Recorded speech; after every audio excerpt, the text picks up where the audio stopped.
Now we have Governor Darius Ishaku joining us live from Jalingo. Good to have you join us, Governor. Good afternoon. Good. How challenging have you found governing your state, Taraba? Thank you for the question. Taraba State is a mini Nigeria. And as a mini Nigeria, it's quite challenging. We have almost 200 different dialects and over 100 different tribes. So it's just as challenging as the whole country. We are a mini Nigeria. We are doing our best. And we thank God there is relatively peace and calm in the state. Challenges. Taraba State has a history of violence from Wakari to Sadauna local government. Now, what are you doing to foster peace in the state? We are working assiduously and we have been achieving results.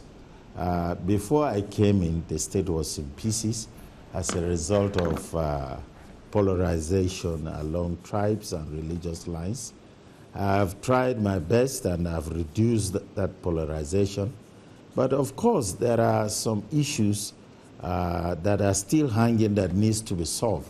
We're working assiduously and we'll solve those problems, particularly land issue, grazing, and so forth. All these are issues that bring conflicts.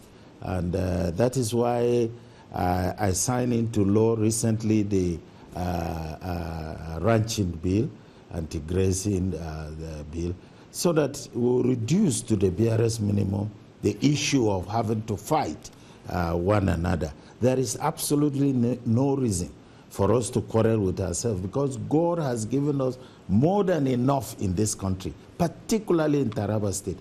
I will think that God is too kind to Taraba State and too kind to have given a state like Taraba State. Taraba is called the nature's gift to the nation. And indeed, it is the nature's gift to the nation. Every crop, there are places here in Baisa, you don't need fertilizer. I gave them several trucks this year. They returned it to me. I had to give it to other areas of the state that need it because they farm corn 3 times a year without fertilizer. What else do you want? Why are you quarreling? So we will try to reduce the ignorance. There is high ignorance among our people. And by the grace of God, we are achieving results. All right, Your Excellency, let's talk about your agrarian revolution. You have achieved quite some huge strides, if you like. What's the goal of your agrarian revolution?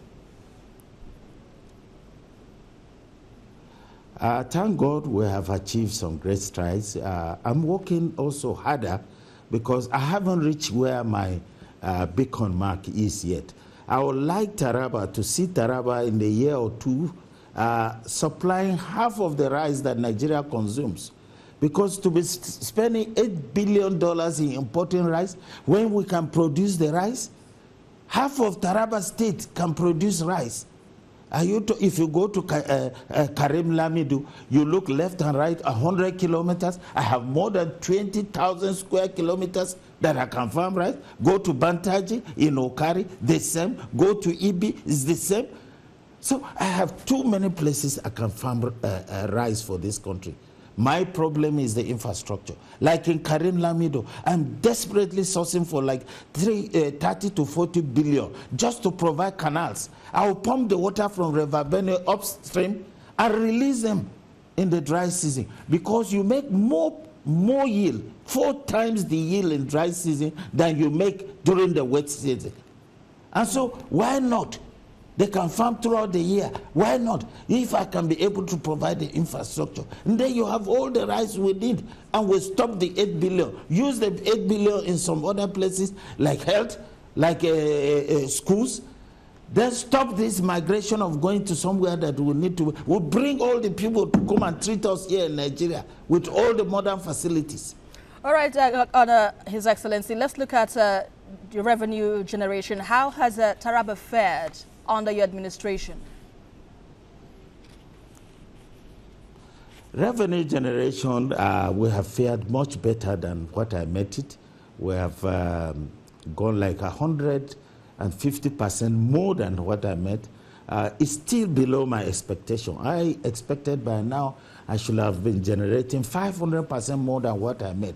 But we're ongoing, we're correcting. It's not easy because some people have, they're used to the system.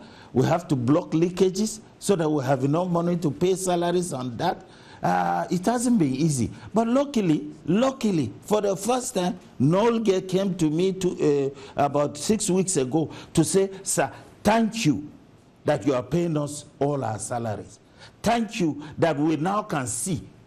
When you came, we were blind. Now you have shown us light. Thank you, thank you. And they were very grateful to me for a lot of things that I was doing prior to now. They felt I was not being fair to them. I said, no, let's block the leakages. Let's have enough money. I can pay you a salary if I have enough money. Now I have blocked the leakages. Some people are not happy, so be it. But the majority of people are happy that they're getting their salaries. All right, Your Excellency, when you were talking about your goal concerning agriculture, I was so excited, really. It was interesting, and particularly how you can use the money for our health. Your party, the PDP, recently came out of a major crisis. What are your chances of against the ruling APC come 2019? Our chances in PDP is very bright, absolutely bright, because any PDP state, if you look, they are doing quite amazingly well. I met 25 marine-borne companies in this state. I've worked in 5 of them. One is Highland Tea. And I'm trying to make sure that this Highland Tea goes all over the country. Highland Tea is tested in Germany and approved. My problem now is the quantity. And they have stopped planting this tea for years. It's now that we're beginning to plant it. So we cannot even satisfy Nigeria, let alone exporting it. In US, they need this Highland Tea. I don't know what is in this our Highland Tea. It's so special. People like the taste. And they told me it's medicinal. So I'm trying now the green tea. I'm told that it's very, very medicinal. I'm also drinking it now every day. That is part of the green tea I'm taking now. So people need it. I have woken up our Tom, that is Taraba oil means is the best palm oil you can get.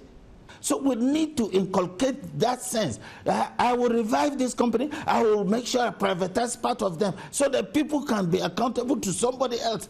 If it is a private money, nobody will just take it and go down the drain with it. I really share in your drive to pursue this agriculture revolution in your state. But let's look at the people, the youth, because majority of young ones today prefer white-collar jobs. How are you, or how is your government moving to get these young ones now to partake in your dream or in your vision that agriculture can really revive the state's economy than before? If you look at the greenhouse,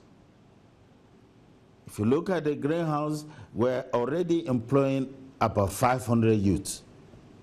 And so, with all the other companies, like if you go to the palm oil, everything was in ruins before now. But now, youth, about 100, more than 100, are there every day plucking the fruits and taking it for the oil to mill them. The same thing with the other companies. As we revive them, more people get jobs. And I'm thinking by the time we continue, we will do very well. If I go to Karakara, any time I was there, the last time I was there, they almost carried my car on their head. It was raining profusely, but everybody was happy. Why? Because all their tea farms, they can pluck it, take it to the company. Every weekend they line up to collect their checks. And then all the tea farms have been working. Hitherto, the tea farms are dead because the company is dead. All right, Your Excellency. But now they have 24 hours in Kakara. All right, Your Excellency. Your enthusiasm is almost affecting me here. We just wish you the best. Thank you very much. Thank you very much. All right.